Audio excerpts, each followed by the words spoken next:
Un canapé. 8 Leute. 1 vraag.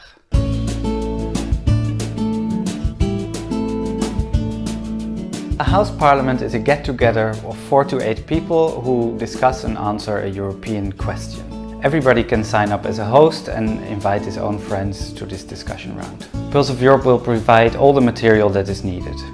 Home parliaments are not simply a means to stimulate discussion and further interest in European politics. The outcome of these discussions will be passed on to politicians who have committed themselves to the project and are interested to know the opinion of the people on the streets.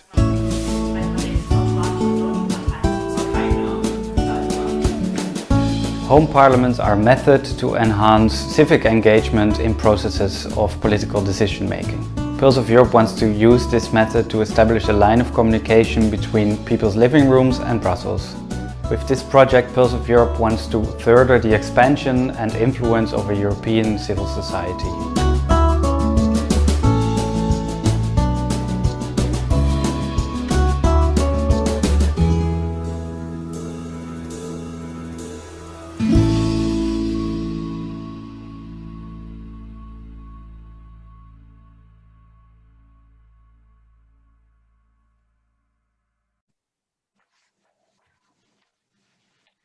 Hello, dear Europeans. Welcome to the third webinar about the results of the European Home Parliaments. Tonight we'll discuss the results of our citizens' debates with politicians across national borders of Europe. And we are convinced this is really necessary. Because 2021 will be an important year for Europe. Central topics are on the agenda: overcoming the corona crisis, the next steps for the new Green Deal, the question of how Europe will deal with migration in the future, how it will shape its relationship with the USA under the new government, how it will handle conflicts about the rule of law, the question of whether and how it intends to move from an economic union to a social union. So, what do citizens of this union want? And how can politics and citizens come into better exchange in order to find a path together for the future of Europe? Hello, Europe. We are happy that you are here. We, that are Peter, Jan and Anja, and we'll guide you through the webinar today. With the European Home Parliaments, Pulse of Europe wants to stimulate the dialogue between politics and Europeans. We are convinced that a lively and resilient Europe needs citizens who join in the discussion, who like to participate and engage for Europe. And it needs politicians who listen and take the results of these dialogues to the parliaments. That's why we developed the European Home Parliaments in 2018, together with the researchers of the Institute Democracy International. The idea was simple: 4 to 8 Europeans meet at home, at the kitchen table, in the garden, in the park, coffee, to discuss central European political issues. The discussions follow a clear set of rules, clear questions, and a clear vote at the end of the debate. A bit like in Parliament. Some of you, I think many maybe, have taken part in such a home parliament already. More than 1,000 people spoke in the first 2 rounds about topics such as European foreign policy, European unemployment fund, or CO2 tax. Peter, in the 3rd round, we even had more, right? Yes, exactly. In autumn 2020, 1,200 people from all corners of Europe discussed the question, should the EU move towards more mutual solidarity? They came from more countries than ever before. Europeans from 12 countries, from Bulgaria to Poland, Italy, France, Sweden to Portugal and Spain, all were there. And they met not only on site, but also virtually. 500 Europeans discussed via Zoom and often across countries. So Belgians, Germans, and Poles, for example, were sitting together around a virtual kitchen table. Forced by the Corona crisis, the video house parliaments became a motor of the European public sphere. Suddenly, it really was reality, a lively European citizens' talk. Yeah, we are happy that it was like that. And next, I would like to shortly welcome Stefanie Hartung from the Pulse of Europe board. Steffi, why are the home parliaments so important for Pulse of Europe? Well, hello, good evening, and a warm welcome in the name of all board members of Pulse of Europe to everybody here tonight. Well, the European home parliaments are so important and so meaningful for our citizens' movement just because Pulse of Europe is all about citizens' participation. We started off in January 2017 due to the Brexit vote-on, due to the election of US President Trump shortly thereafter, and due to the by then upcoming parliamentary elections in the Netherlands, in France, and in Germany, and expected notable gains on the extreme right of the party spectrum. We stood up for the preservation of the European Union as a guarantor of peace and respect for democratic values. We simply wanted to get people active and involved in the future destiny of the EU. Today, the Brexit has just become reality.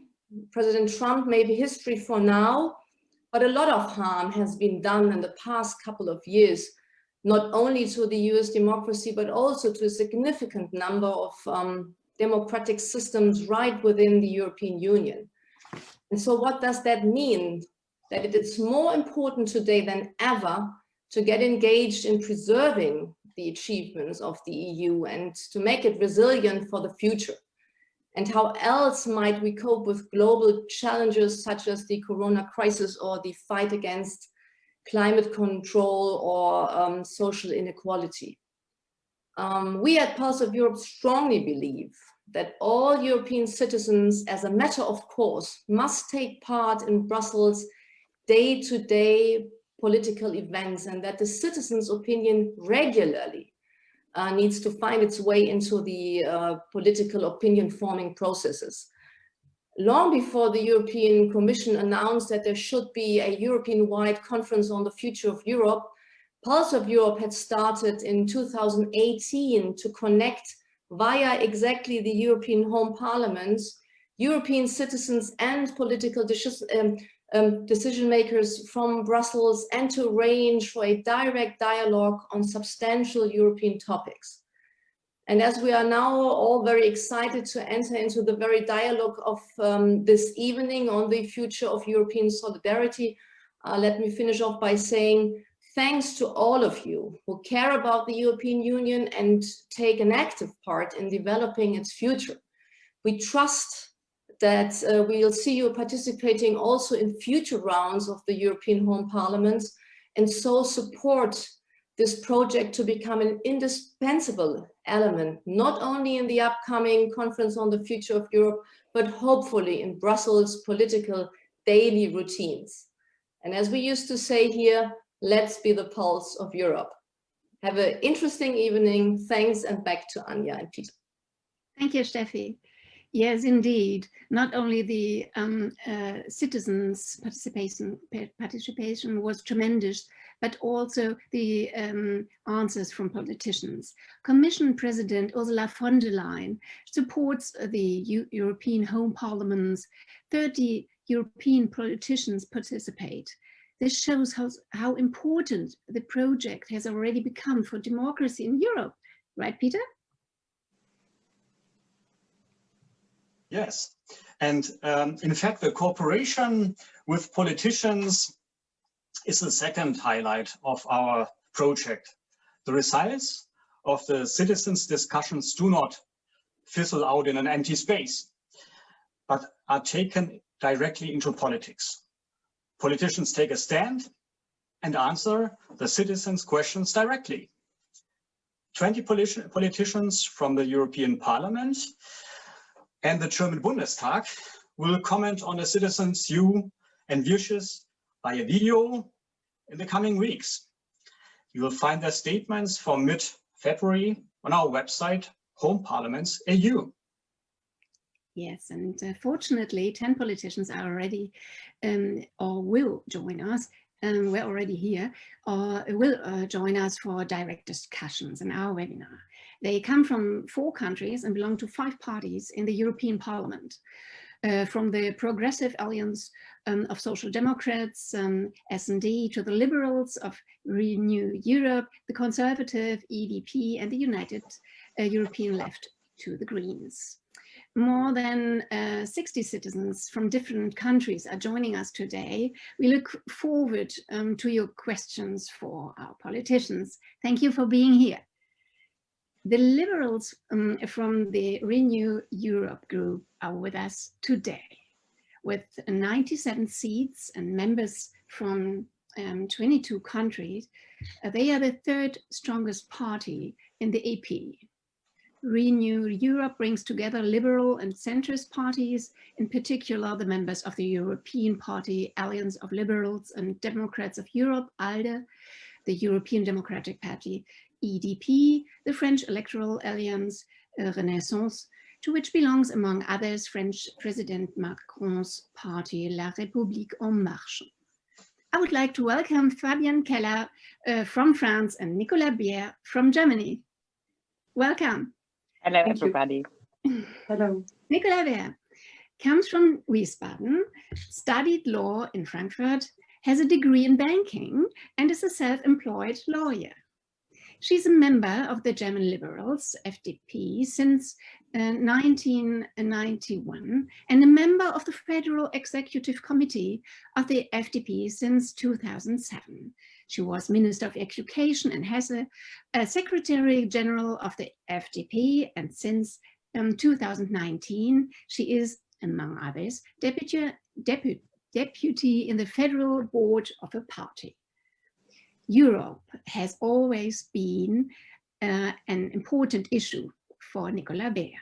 She has a Franco-German baccalaureate, was part of the Committee of the Regions of the EU, State Secretary for European Affairs in the Hessian Ministry of Justice, and was a member of the Franco-German Parliamentary Assembly. It's kind of binational body that is working on the joint implementation of EU directives between Germany and France. Since 2019, Nicola Beer is a member of the European Parliament. She's one of its vice presidents and, among other tasks, of course, is a member of the Committee on Industry, Research and Energy, and on the EP Parliament leadership. Welcome, Ms. Beer, personally. Hello, thank you, everybody. And it's good to have this discussion today. Okay, we are lucky that you are here. And I would like to ask you first, you've been really a member of the Hessian Landtag before. As I already said, you were Minister of Culture and a member of the Bundestag.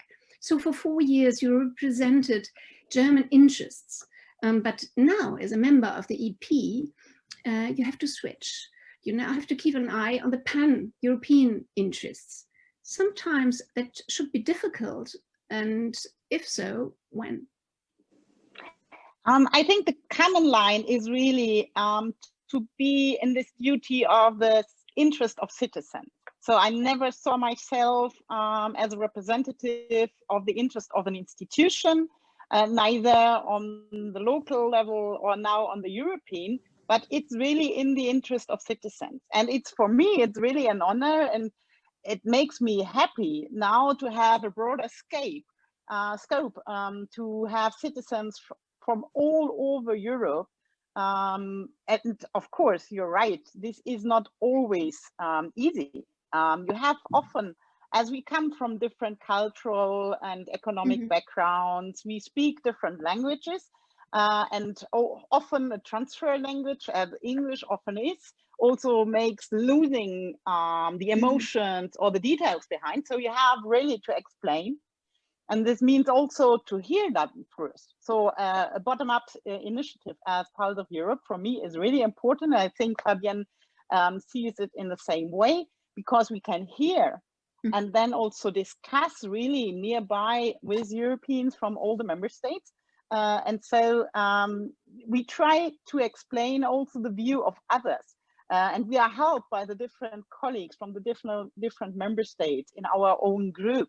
I mean, for example, and I look at Fabienne, because this is maybe one of the difference in between such really common engine of France and Germany in Europe, it's energy politics. So you have to explain to German citizens that the French government and the French citizens think that the nuclear plants are a good idea and that is clean energy because CO2 emission isn't there.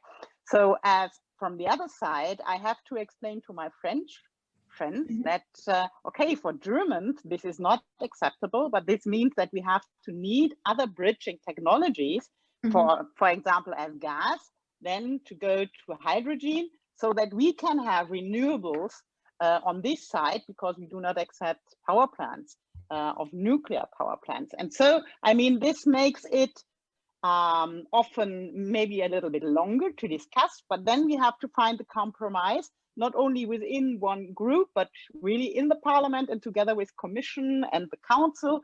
But I think then if the compromise is found, it has a big background. And I mean, everything starts with the opinion of the citizens. And I think it gives you new perspectives as well, this discussion, multinational discussions. Thank you, Ms. Beer. So let's come to Fabienne Keller.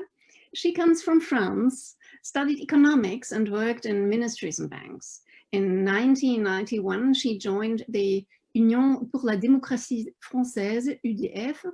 In 2002, the Union pour un mouvement populaire, UMP. And then Fabienne Keller was a mayor of Strasbourg and a member of the French Senate. This is a kind of upper house that is very regionally based, representing the region Bas-Rhin. In November 2017, Keller founded Agir, la droite constructive, action, the constructive right, I would say in English. It's a party, conservative setup.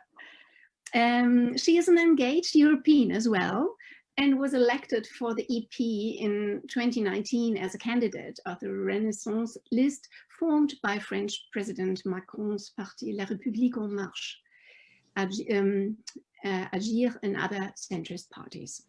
So in the European Parliament, she now belongs to the Liberal Renew Europe group, is a member of the Committee on Civil Liberties, Justice and Home Affairs, and is in the Parliamentary Assembly of the Union for the Mediterranean, among others. Welcome, Ms. Keller. Ms. Keller, Thank you. You were mayor of Strasbourg, sat in the Senate, and now you're a member of the EP. In which role did you have the most intensive, direct contact with citizens? Actually, I started by being locally elected, and I was the first woman elected in the local council of Bas-Rhin.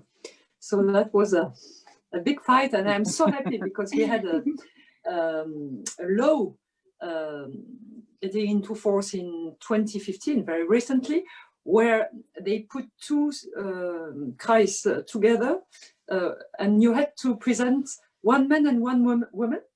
So now there are half women in the same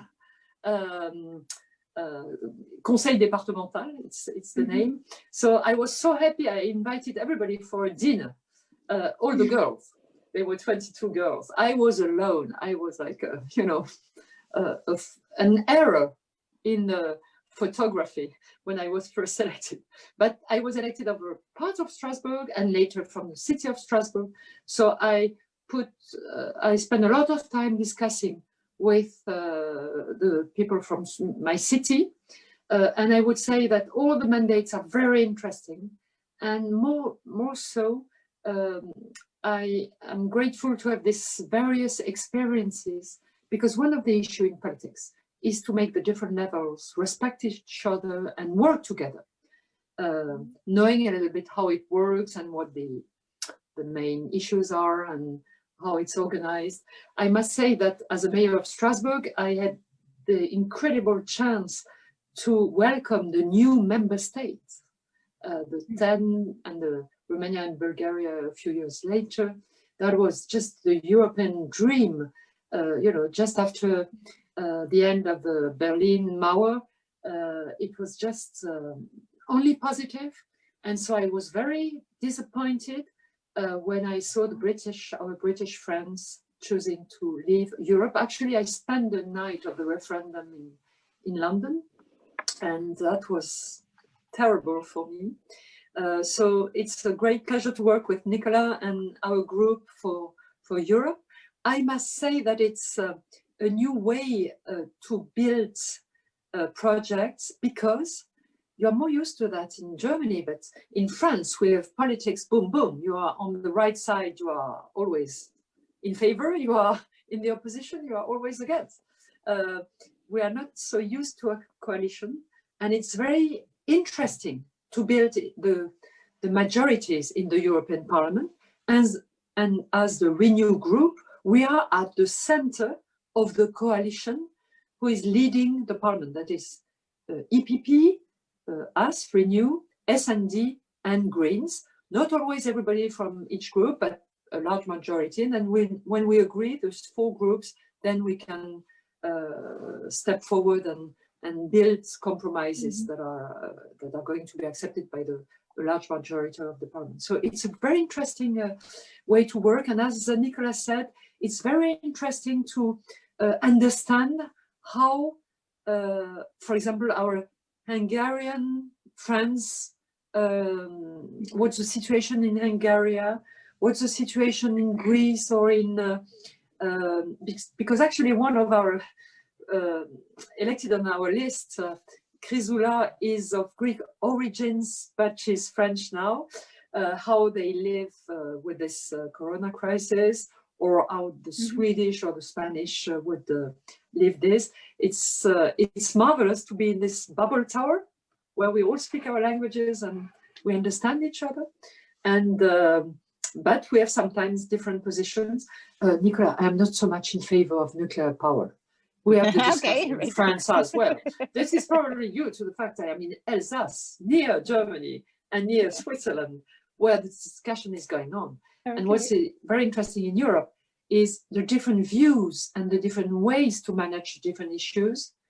When it's possible in another European country, it's an interesting idea for everyone. You see, it's a source of inspiration, and we are different, but we share a lot of values. So it's a great honor to be, as you said, Nicola, to be in charge of building the future of Europe. And we will probably discuss about the way we manage the crisis. This is the best situation. Europe is strong when there are difficulties. Then it's the responsibility of Europe to try to find common solutions. So thank you very much, Fabienne Keller. I think we will have a very interesting discussion, looking for a compromise maybe, as it is everybody's used to in Europe. One question in the beginning, Ms. Keller, Ms. Beer, please tell us, why is a dialogue like the home parliaments interesting for you as politicians in the EP? I mean, concretely. How do you process? Do you start, Fabienne, or? Yes, I love to talk to citizens about Europe, because one of our main issues is that people do not always feel concerned, because Europe is so far, it's so big, 27 countries, 450 people, sometimes so,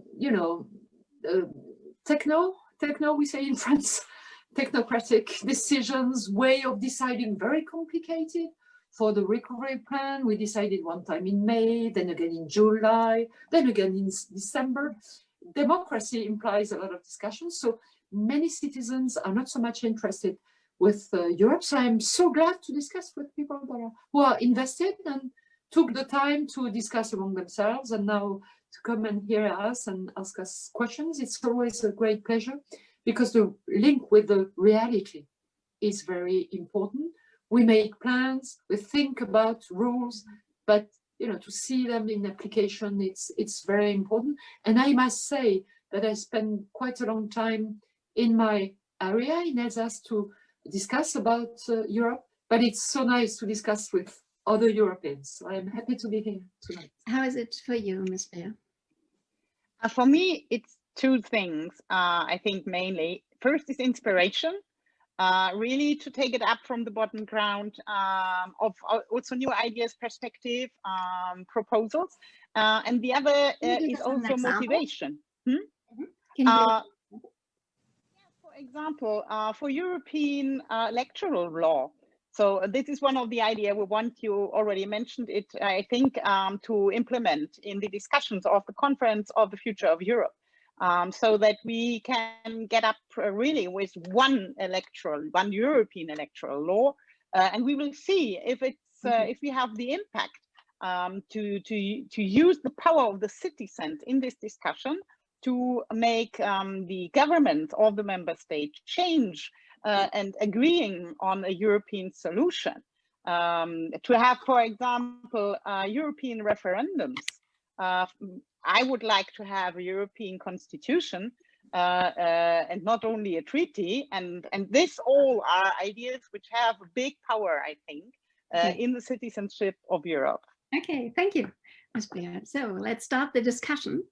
Two politicians, more than 60 citizens, but we still want to dare a dialogue because as a grassroots movement, we want to bring citizens and decision makers together at a high level, of course. Therefore, there will be no long statements tonight, but quick dialogue. I will lead through the discussion referring to the main voting results, ask our political guests one question about it, maybe two, and then I'll open up the discussion to you. Peter, could you shortly describe the way to participate, please, for our citizens? It's simple, and there are two possibilities. One is write your question in the Q&A session below the Zoom window. It says F&A. Jan will bundle it. I will pick out a few and read them for our guests to answer. If you would like to ask a question via video, please put the keyword video question in front of your question. We try to take into account as many video questions as possible, but please keep it short and to the point so that as many people as possible can have their say. Please come straight to the question. You have a maximum of half a minute. It's not easy, we know that, but we will be strict. We will give you a sign if you are taking too much time. So we can only consider questions that fit the topic being discussed. And the main topic is about European solidarity. So of course, there are lots of other things that are really interesting at the moment, but please concentrate on European solidarity first and the aspects of it.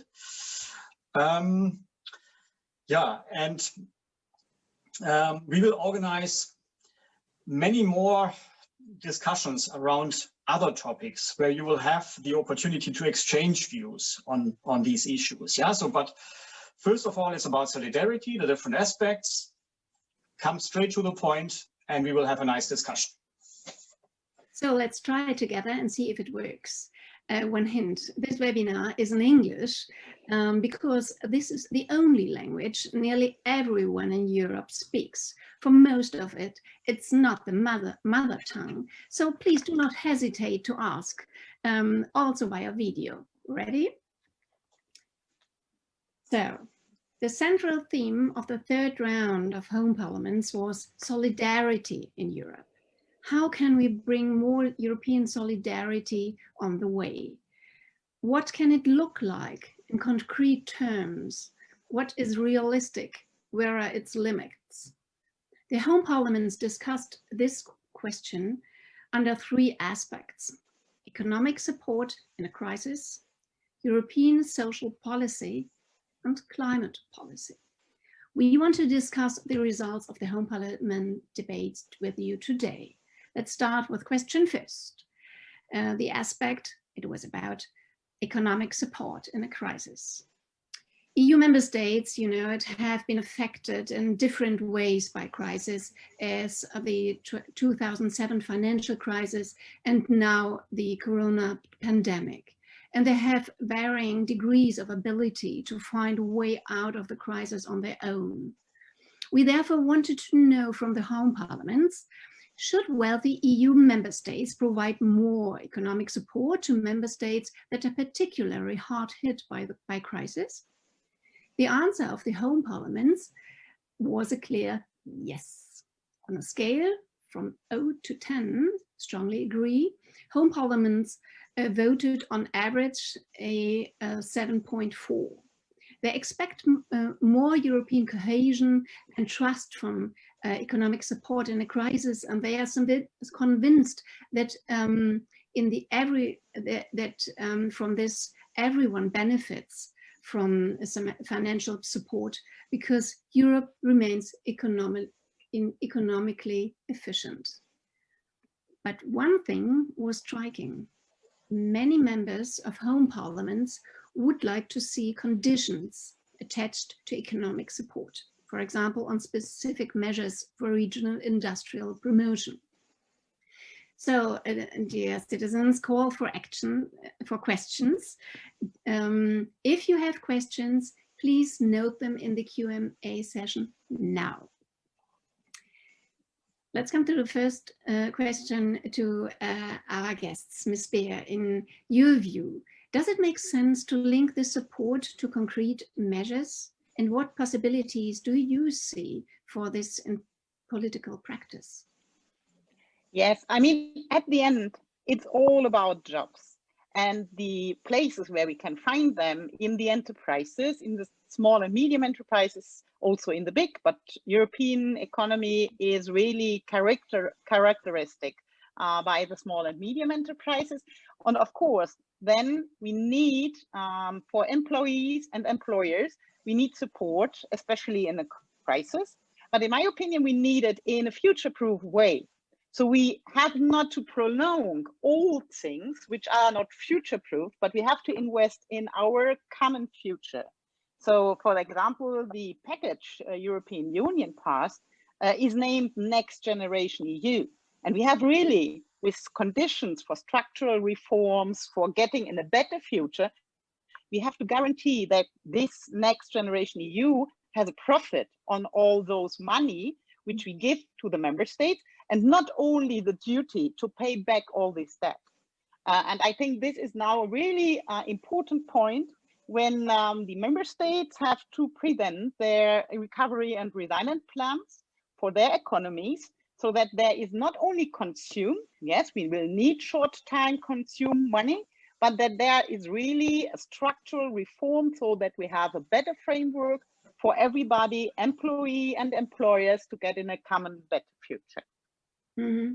But I suppose that there are resistances against such conditions and different ways to look at what is an investment in future.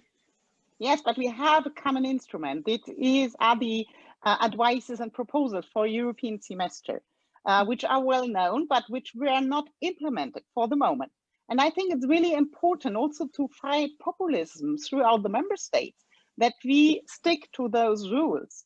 And for example, I'm hardly criticizing German government because they didn't think about the reforms which are in the proposals of the European semester for Germany. They only use it for very short time measures, which then goes through, and I mean, then the money will be gone, but there will now be growth, sustainable growth, which gives us the money via jobs, via the wealth of people, via the taxes, to pay back the debts in time. And I want to really have not the money burned, but to burn a fire of growth and wealth and sustainability, so that I can say to my children and grandchildren, yes, we did the right decision. So, Ms. Keller, another question for you. Could financial aid even slow down structural reforms? Or could it fuel criticism of the EU when countries are forced to agree on such conditions? There was a very controversial discussion about this in the home parliaments. That's why we would like to see your opinion. I don't think so. I think that European and national level are very coherent, convergent, in the sense that a crisis is a shock. So it, in some ways opens the situation. And for example, we all believe that for a new industrial infrastructure, for more efforts in the sense of the Green Deal, it's the right time. Because we are anyway in a difficult situation, better help a sector that has a future, as you just said, Nicola, rather than an old industry. It's the time to help them get converted, definitely not to be, in the past economy, and to look in the future. I'm thinking, for example, in the environmental impact of some industries. So I think there is a natural convergence between the European and the national level, but we have to do our job. That is to put, to give some strategic impulse. And then you talked about some European programs, Nicola, and we have also helped. The largest part of the recovery plan is to support the national plans. We are more in a subsidiary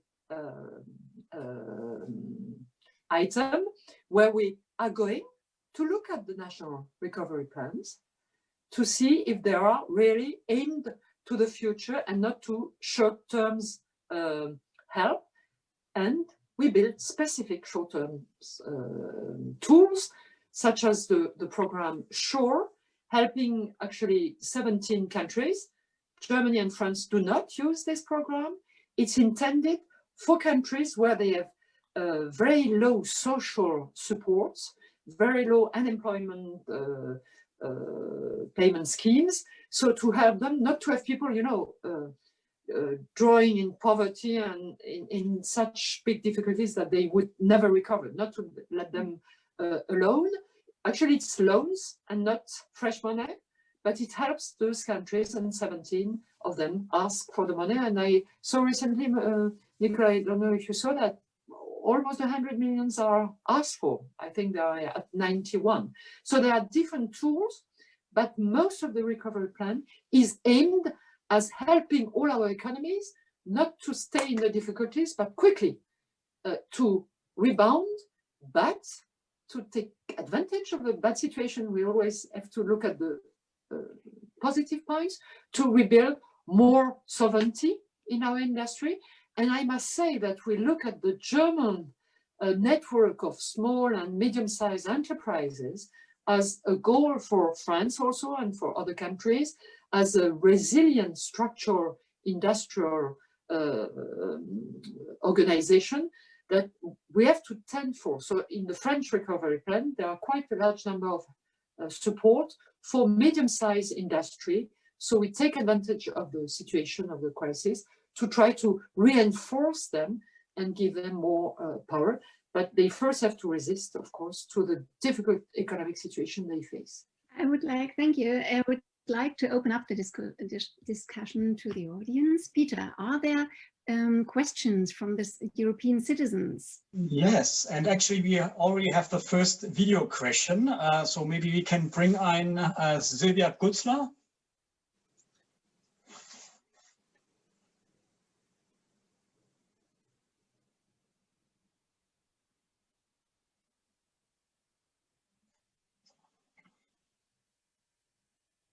She's coming.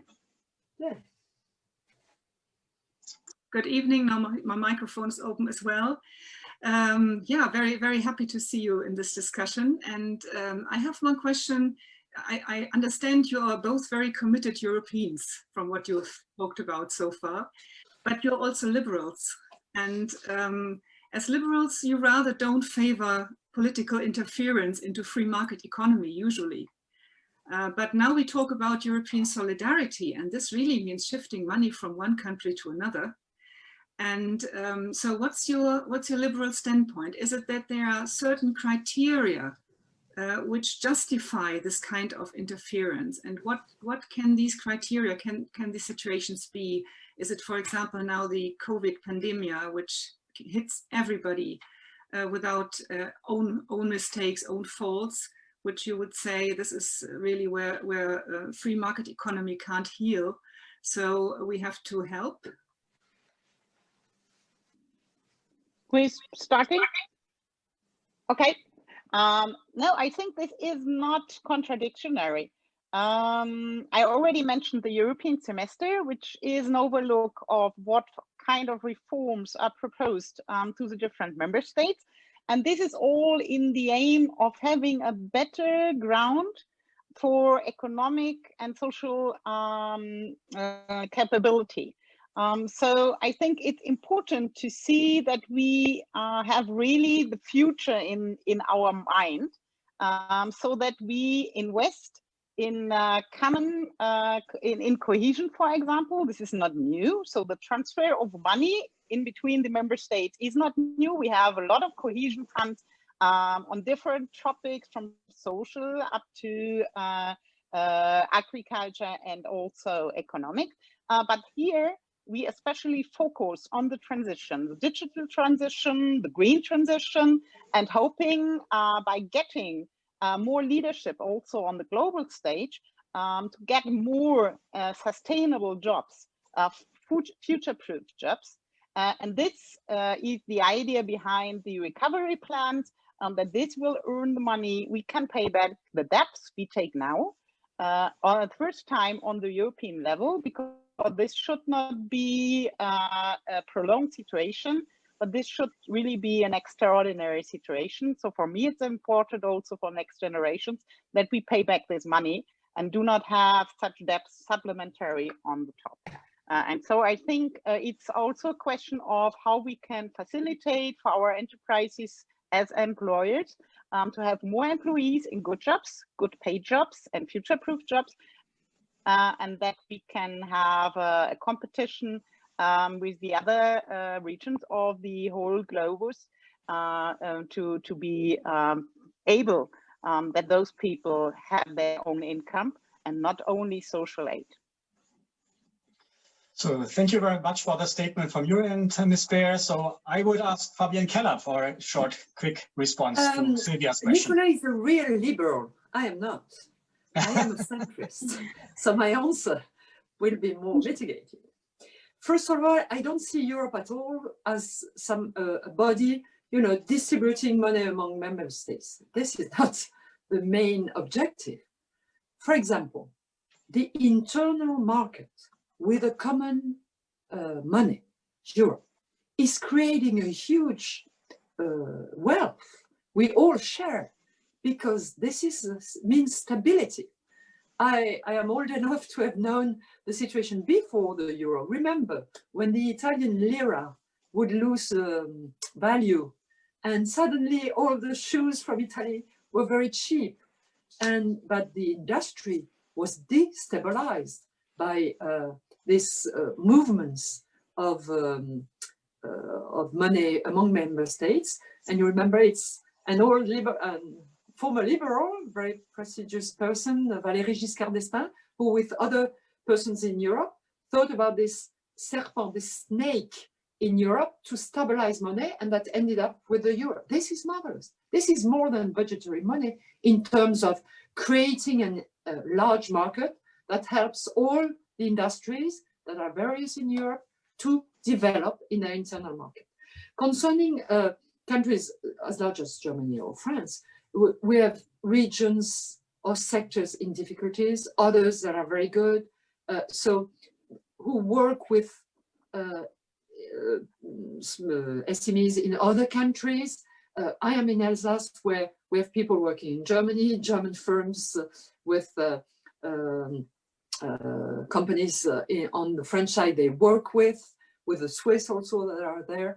So this is a real European commonwealth that belongs to no country, that is used when we work together with the skills that are in France, in Germany, in another member states, who work together. And this works remarkably well among companies. It works well for research centers as well. And I must say that this is almost everyday life in Strasbourg, because we are so a small Europe with mainly Germany and Switzerland. So I think we don't have to, we shouldn't develop a look at Europe of, you know, is it efficient when we spend €1 of another? It's, are we creating commonwealth and progress and intelligence together? Because we see good ideas in another member state or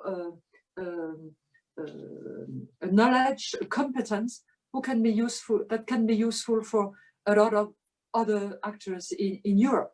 And this is what we have to more and more build together. And this is what the European programs are trying to develop. Links between structure and no more frontiers for people working together in the private sector, in the public sector, and for the ONGs, the right. Independent sector as well. Yeah. So, Fabienne Keller, many people would totally agree to what you said. And there are still some people in the audience who are saying, yeah, it sounds good, but sometimes member states don't show solidarity. What do you do in this case? This is happening, of course, and it's not unlimited solidarity. So what is then the reaction? What can you do? Explain how Europe was strong when we bought the vaccines all together. This is not due to our, you know, to money we spend. This is due to the fact, politically, we stand all the 27 together. You know, the big pharma is not as big as us, but as Europe, but they are quite powerful. But we were strong because we were in front of them. And at the same time, Mrs. von der Leyen decided to help some research centers. For some, it was money for nothing because they did not discover a useful medicine. But for others, it was very helpful. Taking this risk made full sense at the European level, whereas, you know, having competition among us would have had no sense. So this strength, it's the value we create when we are together. But if the people reacting a little negatively say France does not make enough efforts to control its budget deficits, I must say that I agree. We have some efforts to make, but very often we use the German example or the Netherlands as an example to say they made it. We should make it at the same place. For example, the reform of the railway system. We are 30 years late as compared to Germany. But your example was very positive in helping for the public opinion to understand it was necessary, not to the employees of the company, but and the syndicates, but for our voters, for the citizens, it was very helpful to say, you know, it's okay in Europe. Germans are not are respecting people, are respecting workers. They did the reform. We can do it as well. So it helps also to have, you know, examples in Europe that shows the right way in certain circumstances, and it helps national politics as well. Thank you. I would like to come to the second aspect of this first question, which is the rule of law. Often the home parliaments demand to tie economic support to the principles of the rule of law. Those who trample on the rule of law in their own country should not receive any money from the EU. You know, the last year, the discussion on the rule of law was a topic of conflict really in the EU. Hungary and Poland rejected the rule of law mechanism and blocked the EU budget. And in the end of the year, compromise was reached. A supplementary declaration was developed that now softens a bit the application, not the mechanism itself, of the rule of law.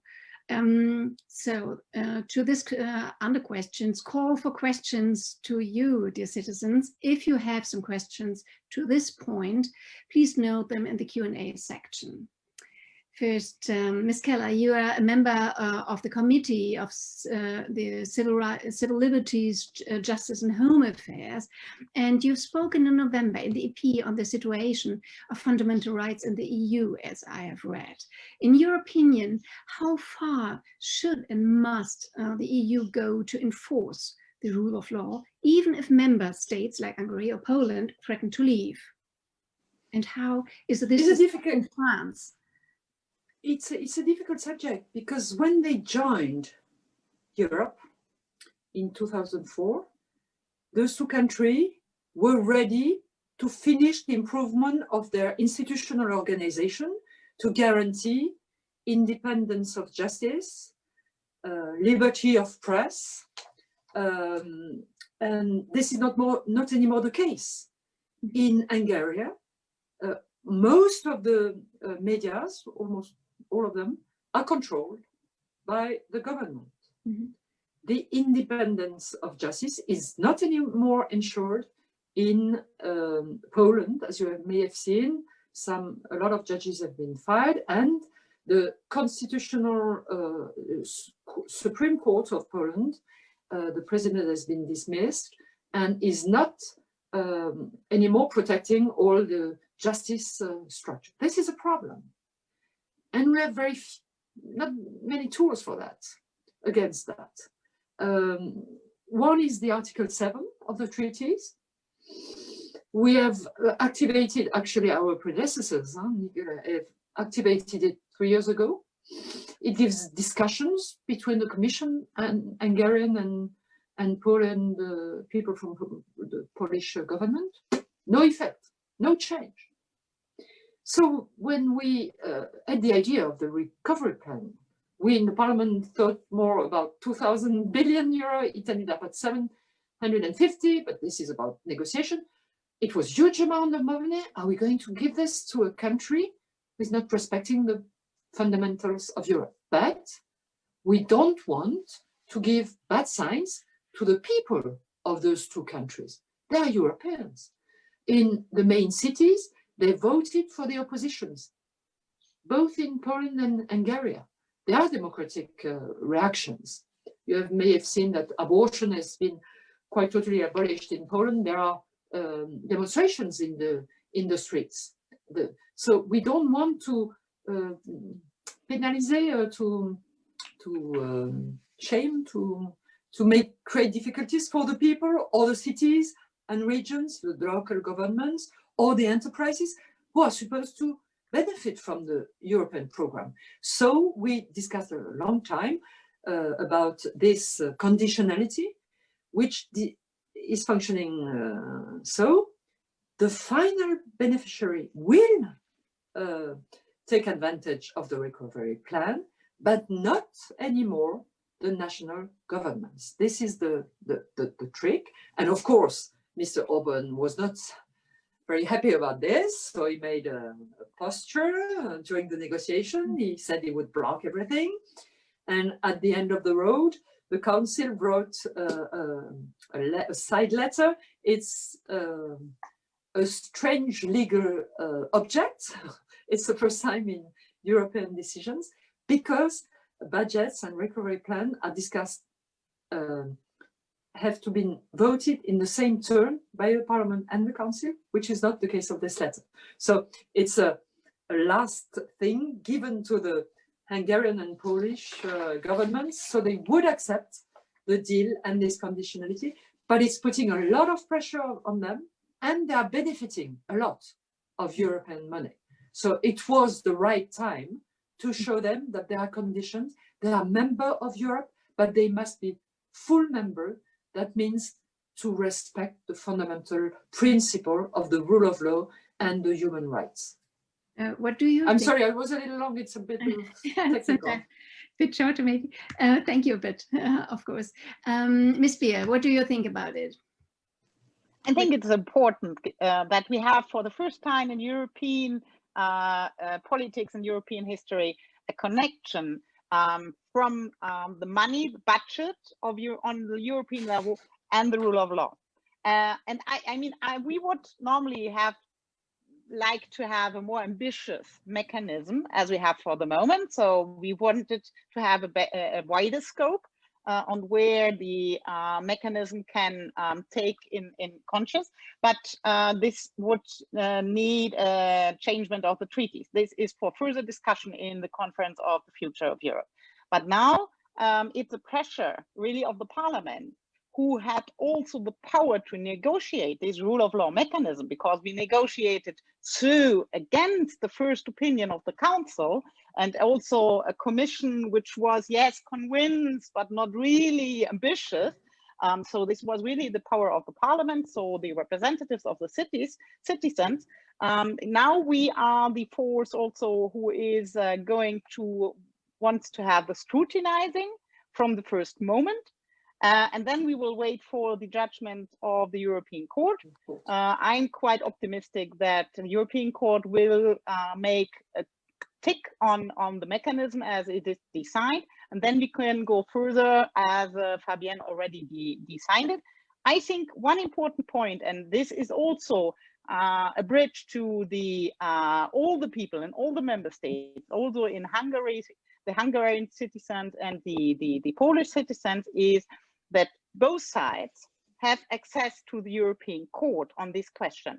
I would have preferred a more unpolitical, more independent, more legal mechanism, because one of the problems, in my opinion, is that the mechanism ends up always in the Council.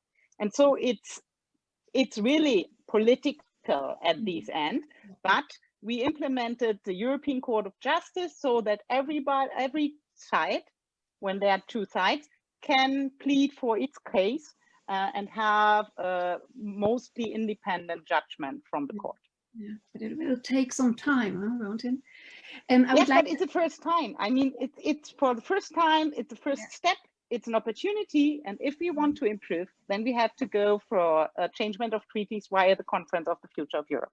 That's right. So I would like to open it up again. Peter, are there any questions? Yes, there's one specific question coming from the audience, and it's related to the rule of law mechanism, and it's also related to two countries, Poland and Hungary. And the question is, why should Europe support Hungary and Poland financially if they are not solidarious concerning the acceptance of migrants? Why is this behavior accepted by the Commission and the Parliament? European citizens distrust European statements if Europe cannot tame these two countries. That was one key question.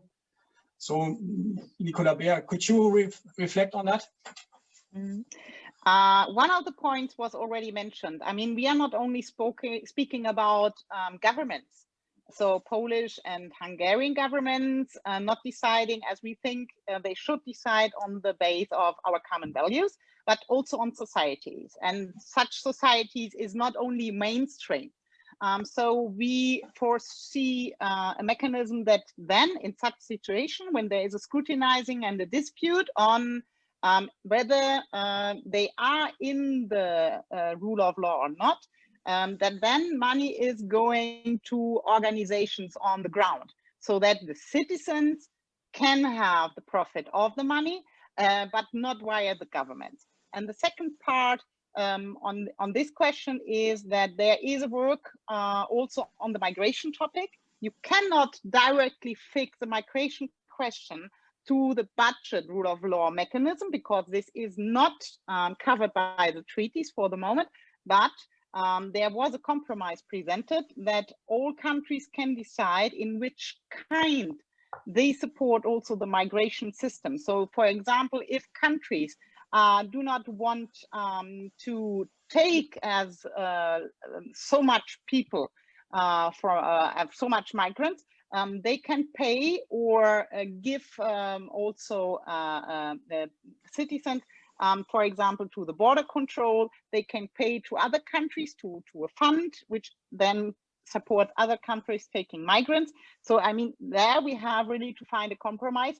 I think a better solution would be to make a clear shift of the two groups. I mean, there are people having which are coming from countries because they because of their religion or their sexual orientation, they fear for their lives.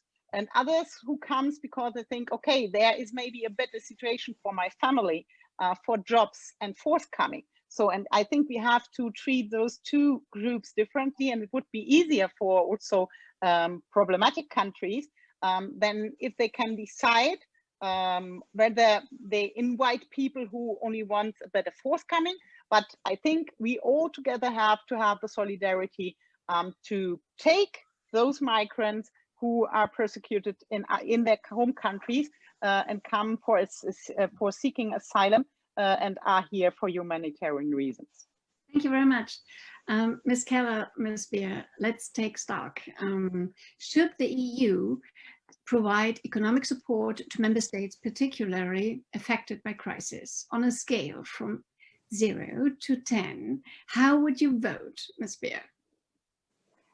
When it was under the condition of going to investment, I would give a 10. As we always have a mixed up, I would go for a 7.5. Okay, voted. And Ms. Keller? The same. 7.5. Okay, that's quick. I think, you know, helping more those who are more suffering, it's really in our genes. Okay. We have to go but it must be realistic and not and based on investment to help structurally the regions in difficulty, because usually the ones that are. Thanks. Let's move a bit to the next question. I'm sorry, we only have half an hour left. And we want to move to the second question the home parliaments debated. It's about European social policy. Social inequality in the EU has been growing enormously since the financial crisis. Social protection is very poor in some European countries, for example, in terms of minimum wages, unemployment insurance, or protection against poverty for retired people. So the question was, should the EU invest more in social policy measures to tackle social inequality between the member states? Here, home parliaments agreed least. The average score on their scale was 6.44. Almost half of the home parliaments would like to see the EU move from an economic union to a social union, but almost as many do not think this is realistic because of the different social security systems, different cultures, different economic situations. And some of the home parliamentarians said that social policy should stay a task of the national states. Moreover, a common social EU social policy would simply be too expensive. So first, our call for questions. Dear audience, if you have questions, please note them in the Q&A section. So, Ms. Beer, social policy in Europe so far has been primarily the task of the member states. Does a common European social policy like minimum wages or a European unemployment insurance as proposed by Mr. Heil, the German Labour Minister, for example, make sense for you as a liberal politician, and why? For me, it's clear that reducing unemployment all over Europe is an important task for all Europeans on the national and also on the European level. But you have to make a difference on the measures which are useful on the European level or better on the national or even regional level. I think, for example, that all which triggers education, research, development, also skills for work, is something we should support, and we already support with some of the European programs, freely to the sentence that give a man a fish and you feed him for a day, but teach a man to fish and you feed him for his life. And so I think all what is reducing unemployment, but better framework, via a better framework, is something we should also support, and we already support also with the Next Generation EU Fund For example, Renew could fix an earmarking for youth, for skilling up, for long life learning in this structural reform so that people can adapt to the new jobs. But daily social support, that has to be given on the ground where you know your people, where you can really see their circumstances, how you can help them up, and this is for me important as a liberal, also the social partners, so the union and the employers have their saying in it and can negotiate in between them to find the best solution for an enterprise, for a branch, or also national-wide. So yes, you need it, but you need it for the longer-lasting reforms in the research, innovation, and educational system. Mm-hmm. Ms. Keller, what do you think about it? How is it discussed in France, especially? As you know, we have a quite strong social tradition. We believe that we had that in our program, that, for example, the question of the minimum wage, that should be, of course, different in the different member states, but that should have a profile to converge in the long term, would be a nice objective. The principle of the enlargement of Europe was, we include a new member state, for example, Spain and Portugal. They have lower wages, a lot of unemployment. We help them with strong structural help for investment to get better equipment, housing, etc. And then progressively the economy develops. They have access to large European markets, and you have the wages coming up and unemployment reducing. It did not work with the last enlargement, probably essentially due to the crisis of 2007-2008.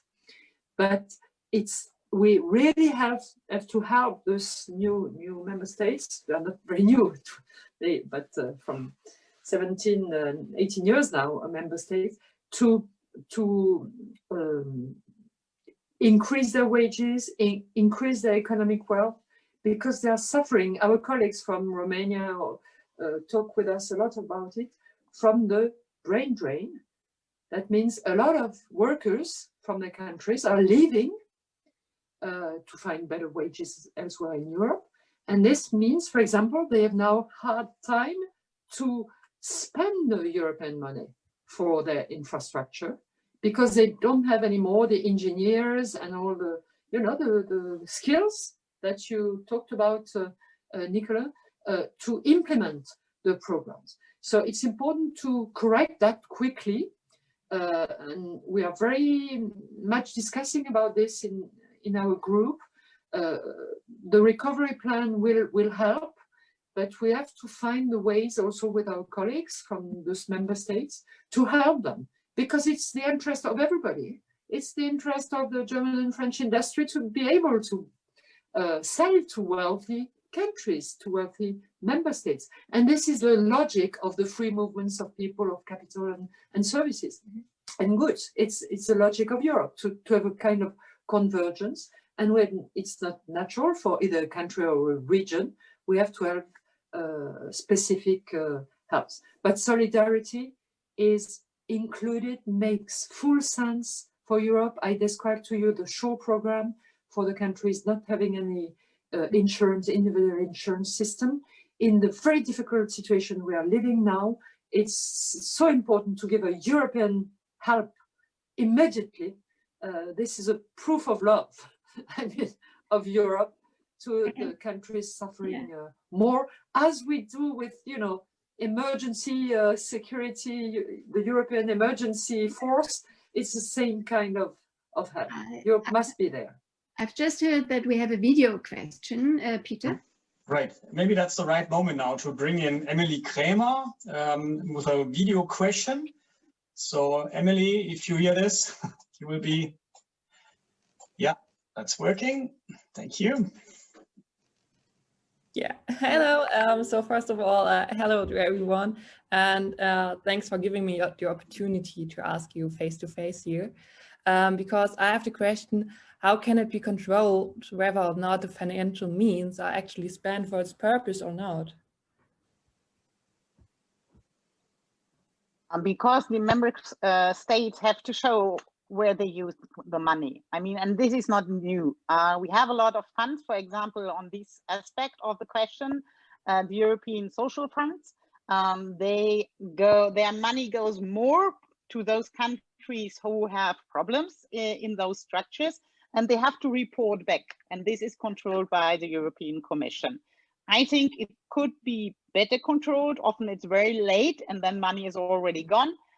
So we have to use more and quicker best practice exchange, and I think also better advisory, because some of those member states even do not use the money because they don't have the ideas or the structures to use them.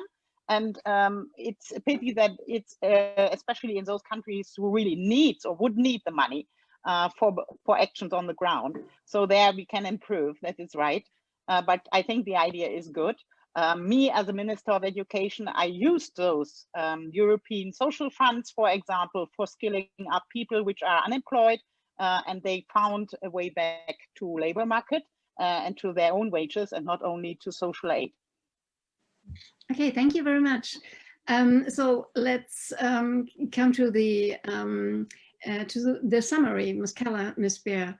Let's take stock. Should the EU invest more in social policy measures to reduce social inequality in the EU on a scale from 0 to 10? How would you vote, Ms. Keller?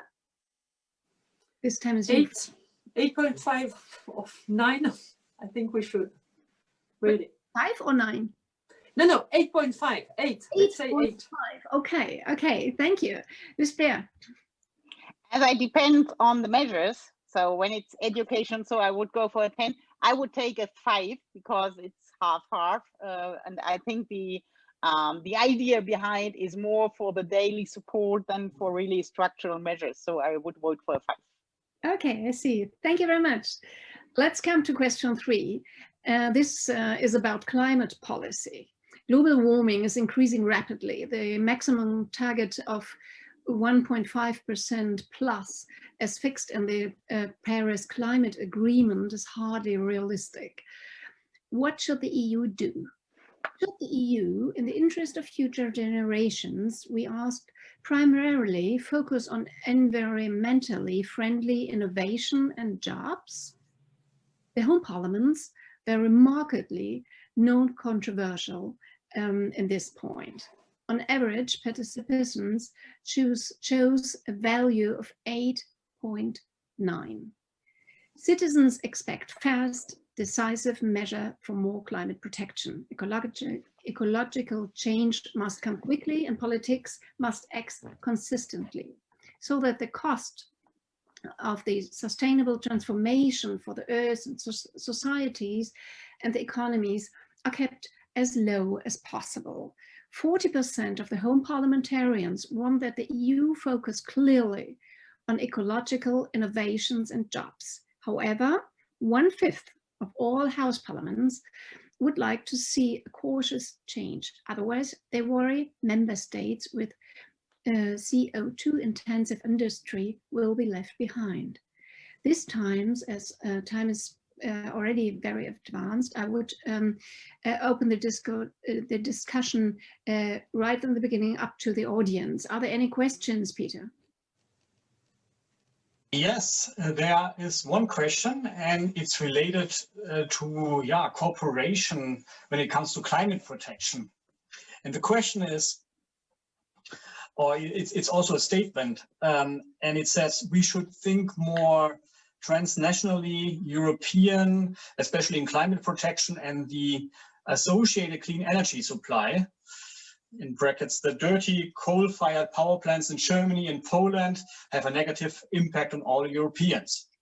However, there is far too little cooperation in the area of renewables, for example.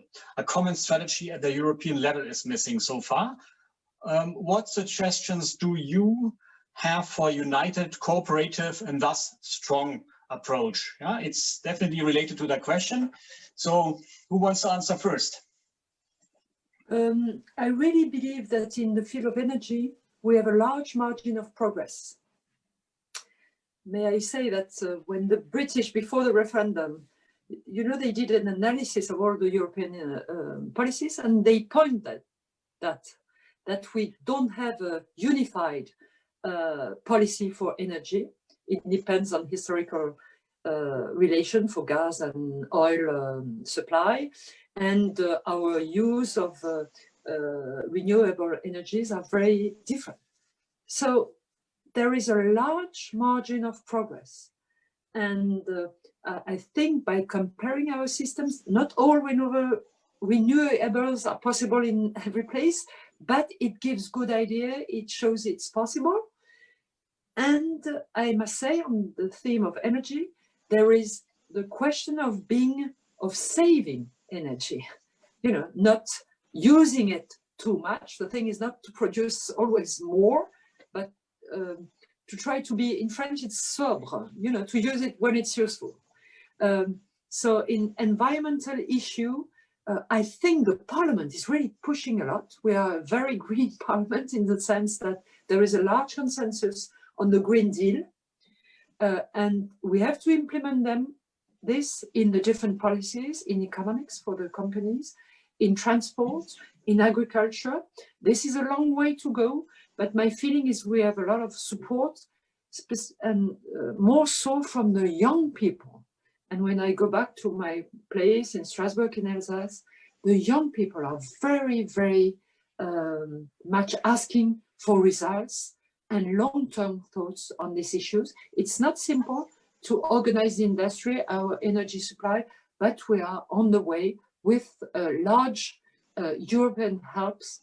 For example, the transition fund, specifically dedicated for the countries that are late in terms of transition for the renewable, and it's very helpful, for example, for Poland.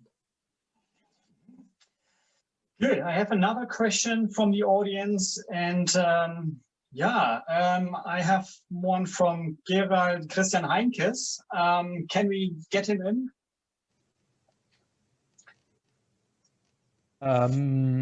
I must admit that the question was by Christian Heinze. I was mistaken okay. on that. Then is he spontaneous enough to join by video, or should I simply read the question?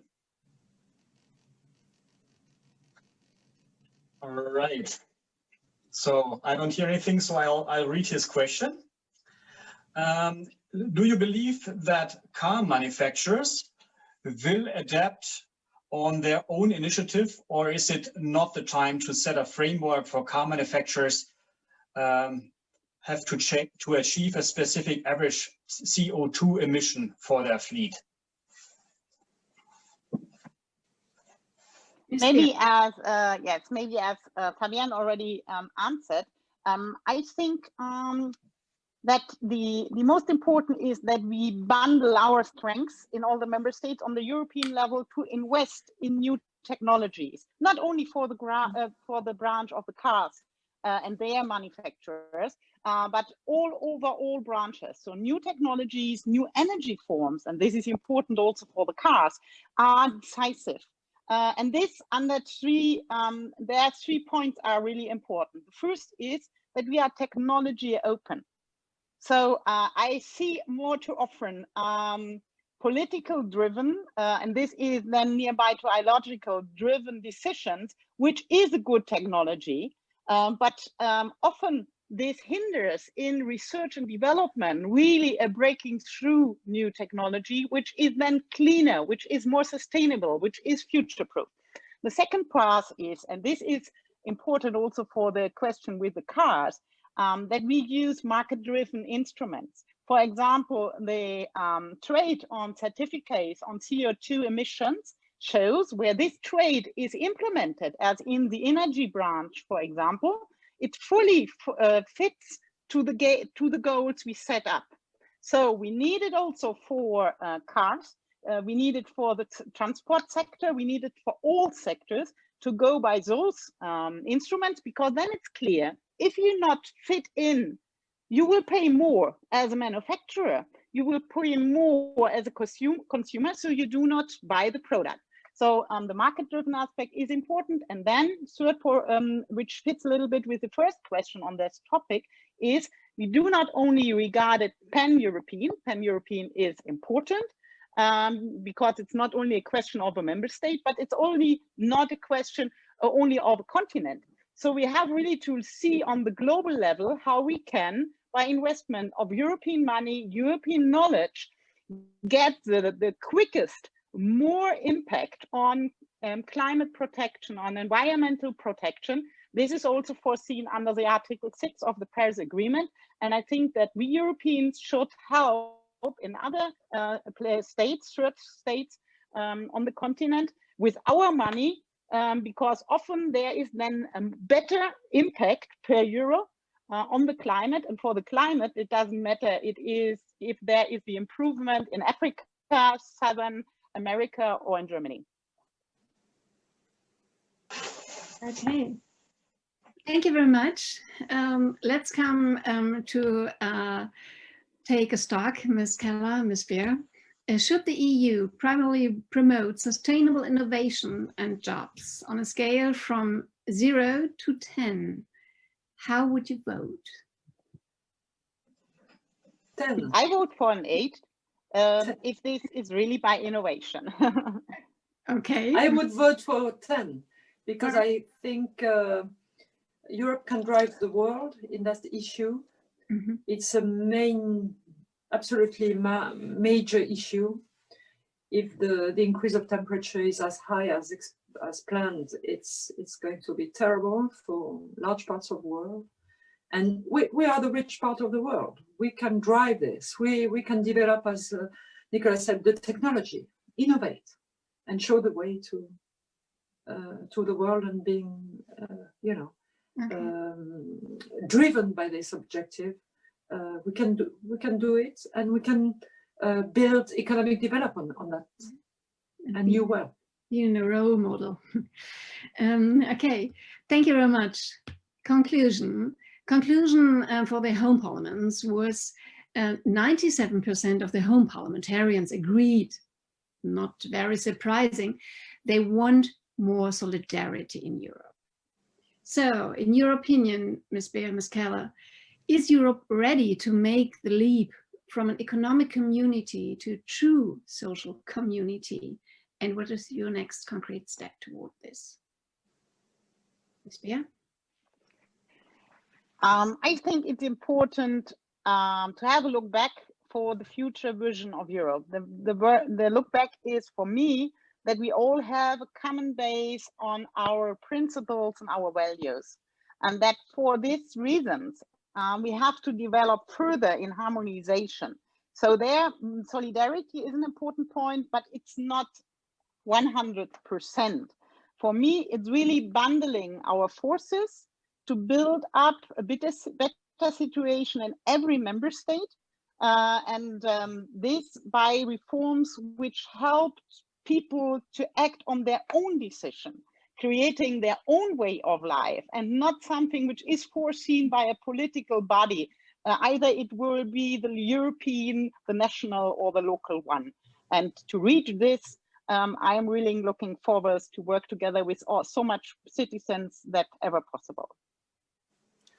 Okay, Ms. Keller.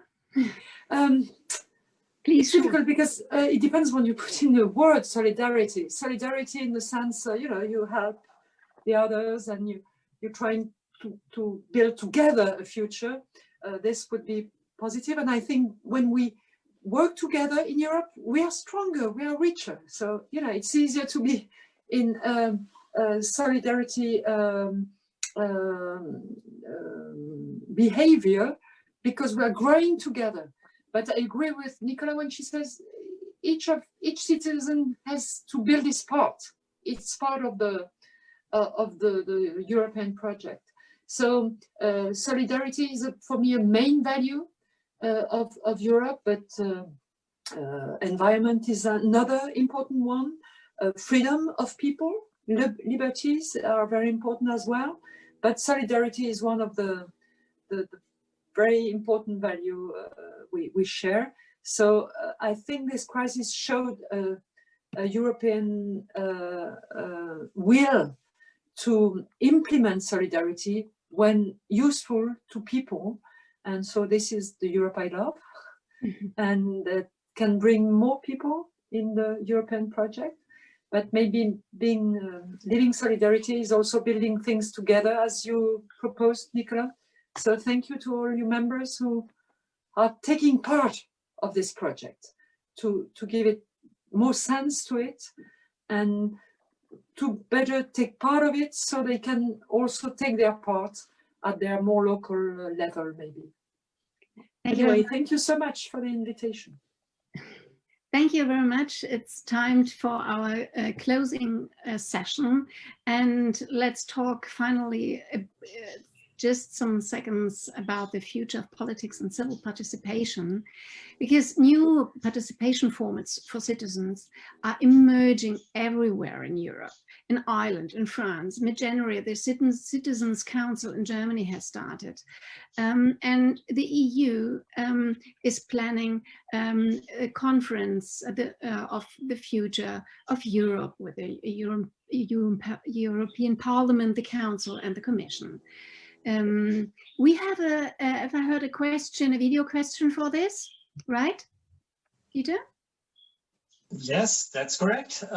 We have Vera Christian Heinkes, who has a special question in regards to the COFOE process.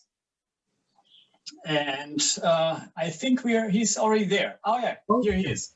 Hello, Christian. Good evening.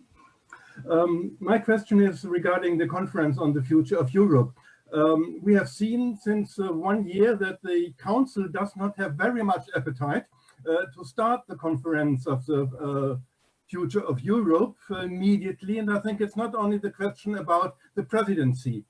What I think is the European Parliament ready to set a deadline for the start of the conference to the Council of Europe? And if the Council is still reluctant and does not really want, would it be thinkable for the Parliament and probably also for the Commission to start an own conference on the future of Europe with the Parliament in the center, civil society and civil society organizations, and all these beautiful people working, for example, in the Citizens Take Over Europe initiatives, or many, many other European citizens which are engaged very much since 1 year. So are you willing? Thank you very much. I think we got the point. I'm sorry, it's very late. We got great, you have to participate. Ms. Beer, would you like to answer? Yes, I'm very optimistic. That now the pressure from the Parliament is so big that we will solve the question within the next weeks.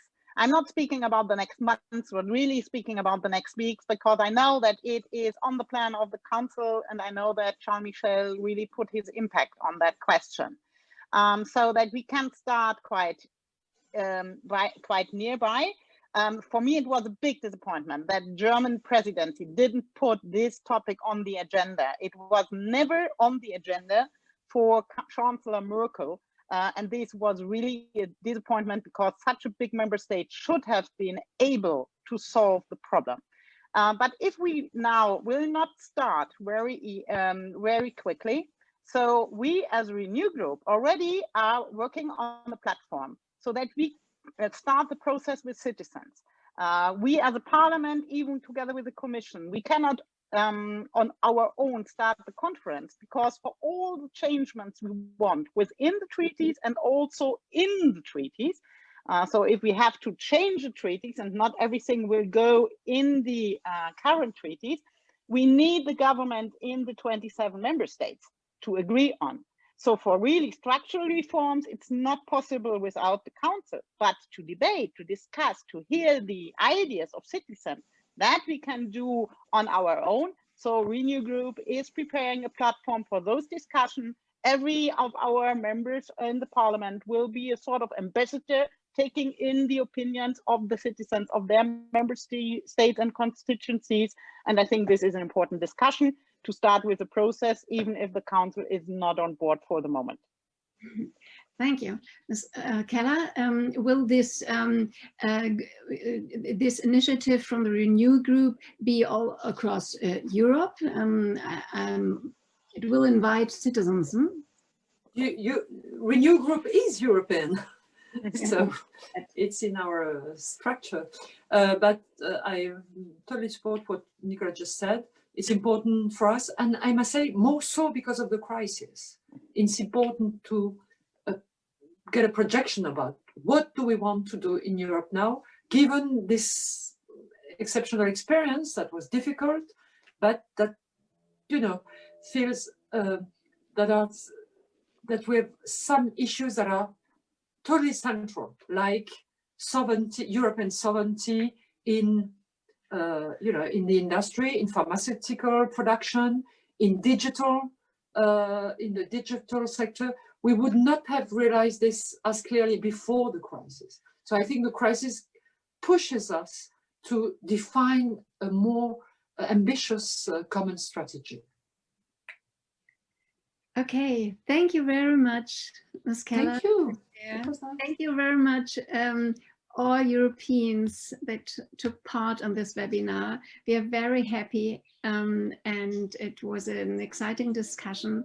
And thank you for taking, dear guests, so much time.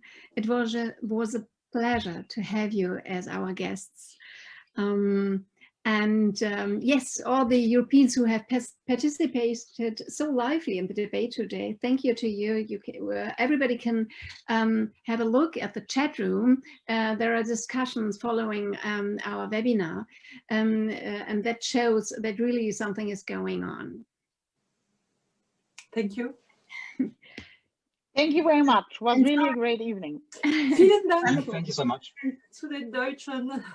Vielen Dank. Sorry that we couldn't discuss all the questions. We please send your question directly to our guests. If you have some, they will be happy to answer them, I hope. And the next discussion with European politicians will take place on February 4th at 7 p.m. again. The guest will be 3 representatives of the Greens in the European Parliament, your colleagues, Nicola Keller, Franziska Brandner, and Gwendoline Delbos-Corfield. I hope I got it right, I don't think so.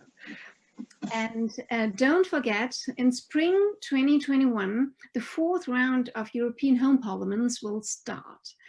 Join in, become a host, turn your kitchen table into a little Europe. Check out our Home Parliaments EU page, follow us on Twitter and Facebook, and we'll keep you posted. For tonight, we say goodbye, au revoir, tschüss, dear Europeans. Tschüss. Goodbye, thank you for joining. Thank you so much. Thank you. Bye.